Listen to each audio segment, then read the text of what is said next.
What supplements do I need to take on a ketogenic diet?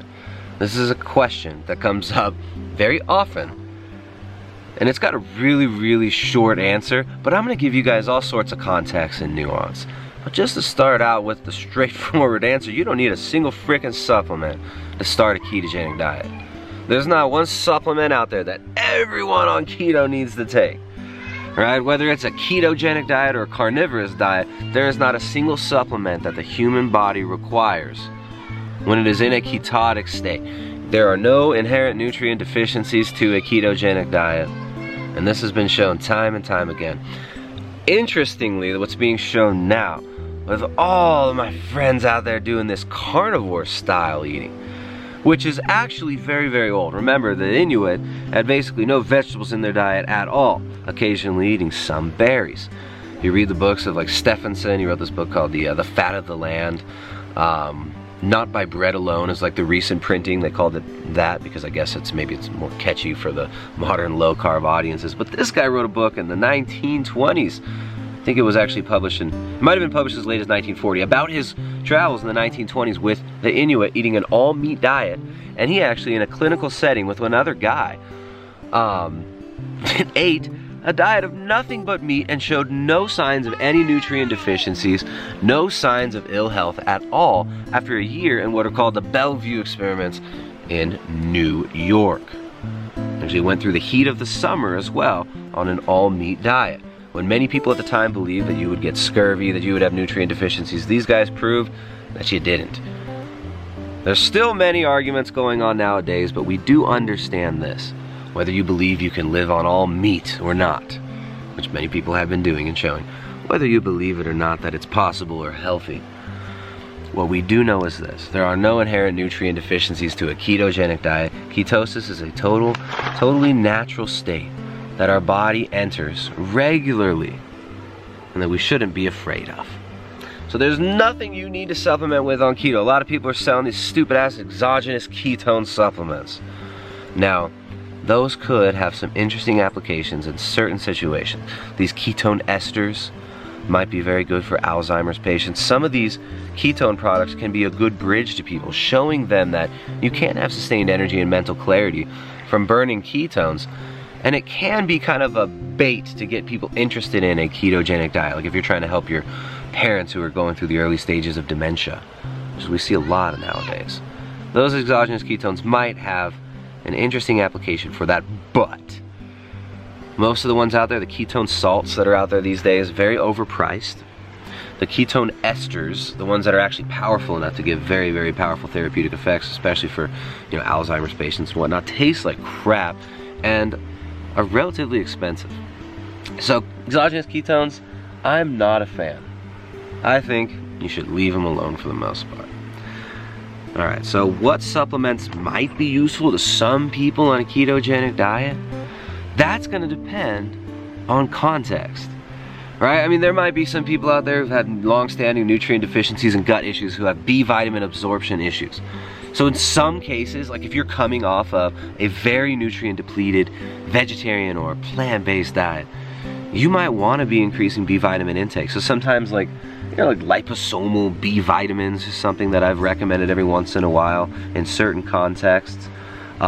Some people really like anti-inflammatory compounds like turmeric and stuff, who've been managing arthritic symptoms, who've been using diet and lifestyle to change how their body responds to inflammation and reduce inflammation. There are certain like curcumin products that I've even recommended to people in certain contexts, right? But there's nothing that you need to take. When you're starting out keto, there is one thing that does happen that people need to be aware of, and that is when you lose water weight, your kidneys will be excreting sodium on keto. So you might need to watch your sodium intake. Volek and Finney, Stephen Finney in particular, he recommends going for about 5,000 milligrams of sodium per day dietarily, especially while adapting to keto. What I found is that your salt requirements when you're first starting out ketosis definitely increase. Right? If you're sweating a lot, it seems to increase your sodium needs. So So there's an interesting book by Dr. DiNicolantonio called The Salt Fix, all about sodium, the importance of sodium on a low carbohydrate diet. I tend to agree with many of the conclusions that he's drawn, although, I will say this, there is ample evidence that many people do very well on low carbohydrate and even zero carb diets without adding any extra salt. Just throwing that out there, the Inuit, they didn't eat any salt at all. Now that doesn't mean I'm against salt. I end up eating about 2 teaspoons, sometimes 3 teaspoons of salt a day. I've gone through periods where I was having even more sodium intake due to high energy output, lifting heavy, doing saunas and stuff like that. So increasing your sodium intake, good idea. But that's not a supplement. You don't need any subs to increase your sodium intake. A lot of people out there are also interested in probiotics, right? Probiotics, big theme these days is the gut microbiome.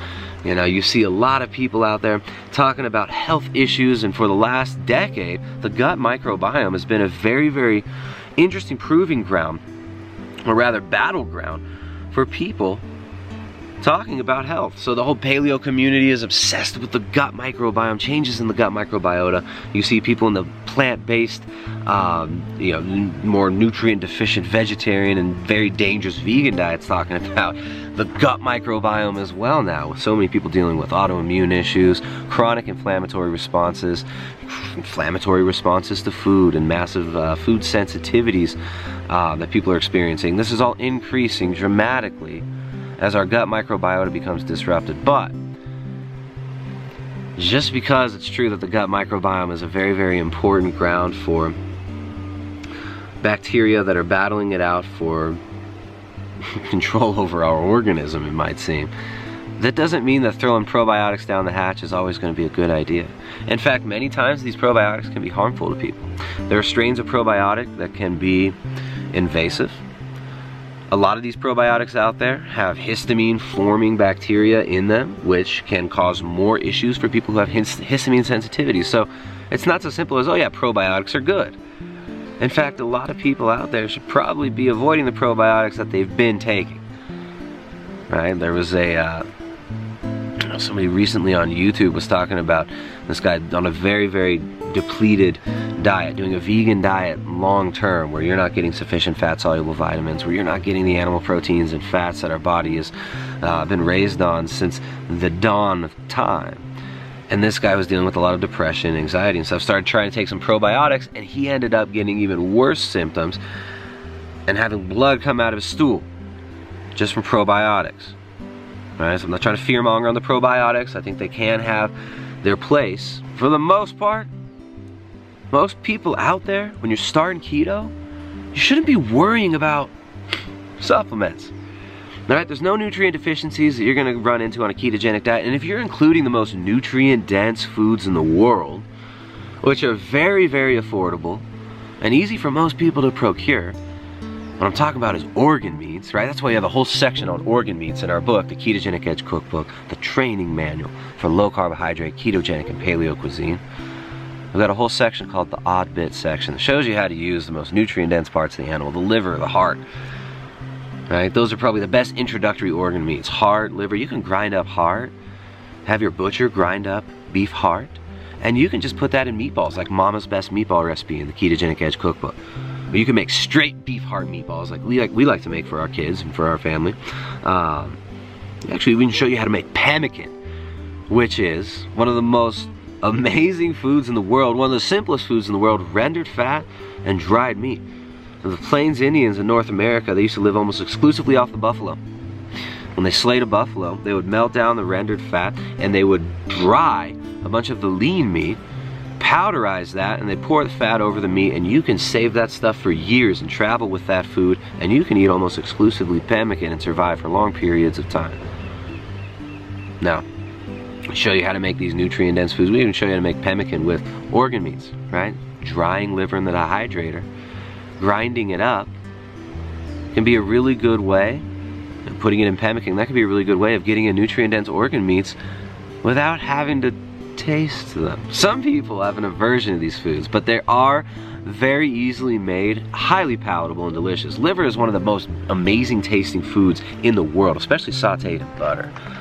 So anyways, if you're getting in nutrient-dense foods, if you're eating, fatty cuts of meat, picking the meat off the bones, Right? A lot of these older cultures, they always believe that the sweetest meat is right next to the bone. You get a lot of those little fat globules in there, which are going to be full of fat-soluble vitamins and nutrition. Remember, fat is an organ on these animals and on ourselves. Fat is not just this thing that's ubiquitous throughout the body and that's in flesh that, you know, we need some of it, but it's kind of bad. No, fat is an organ that is transmitting information constantly throughout the body. You know, lipid metabolism is a highly complex and beautiful and elegant thing when you actually study it. And fat is way more than just this nasty thing that you store on your body. It's essential for health. You get too low in body fat, you die. Right? So focusing on the fatty cuts of meat, eating foods like marrow, you can get really, really high nutrient density without any plant foods at all. So supplementation should be the last thing you think about when starting keto. First, you're concerned with getting enough protein in. And that might sound counterintuitive to most people out there who've been told that gluconeogenesis is bad and that if you eat too much protein on keto, that it's going to be a bad thing. We all have minimum requirements for protein. And if we go below that, we're not going to reach the satiety levels that protein brings. Remember, protein is the satiety macro. It's the most important macro to eat no matter what diet you're on. You've got minimum protein requirements, whether you're burning glucose or fat. So the cornerstone of a healthy ketogenic diet is good protein and fat sources, which they always come coupled in nature. So some of my favorite sources would be like ribeye steaks, T-bones, fatty cuts of red meat.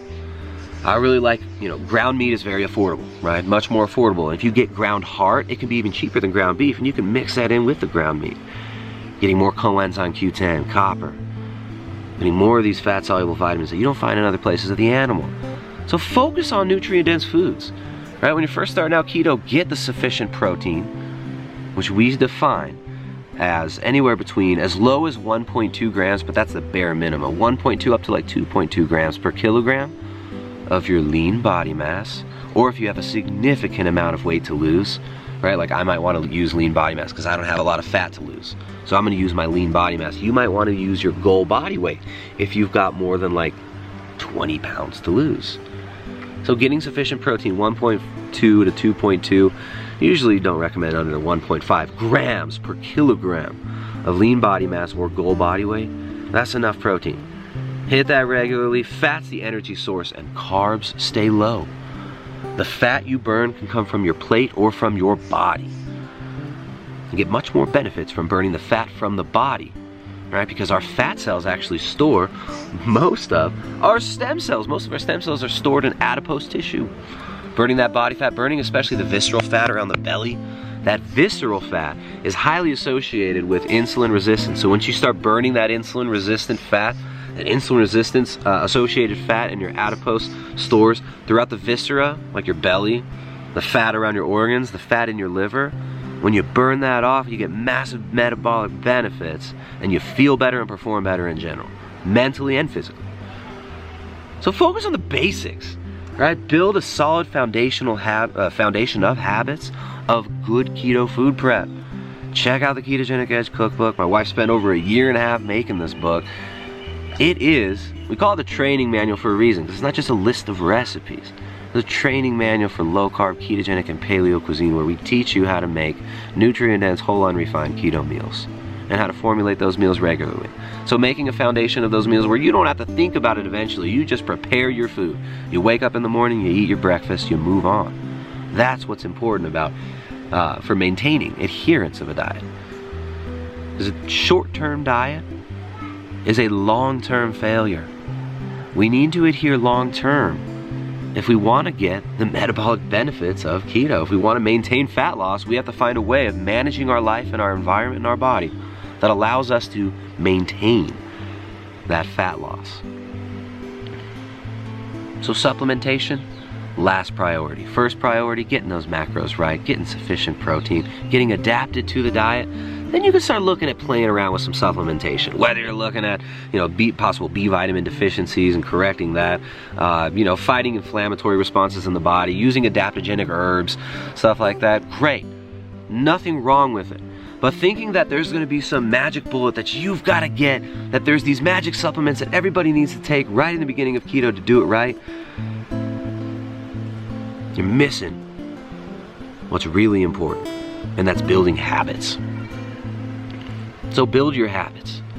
Build your lifestyle around the habits that will maintain the health, the vitality, the body composition that you want.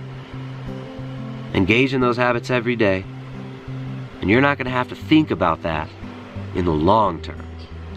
So supplementation on a ketogenic diet, not strictly forbidden, not strictly required, but like all things in diet and in health and in life, it is all about context.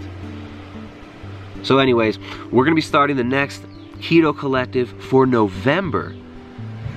Announcing that now for the first time. We've had quite a few people requesting a November Keto Collective, which is our community coaching course where we teach you how to create the solid foundation of habits that you can use for the rest of your life to build a healthy ketogenic or carnivore diet. So we call it the Keto and Carnivore Collective.